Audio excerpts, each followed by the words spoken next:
Hi, it's Steve. Today we'd like to show you how to replace a dairy door on your refrigerator. It's a really easy repair. Let me show you how we do it. Now, to do this repair, we'll begin by opening up the refrigerator door.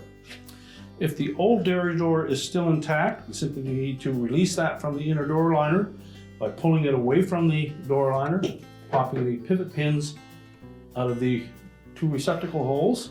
We'll just close the refrigerator up for now. You'll want to remove that edge guard.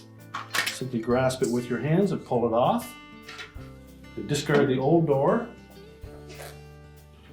So take the new door and line up that edge guard, the longer edge towards the outside.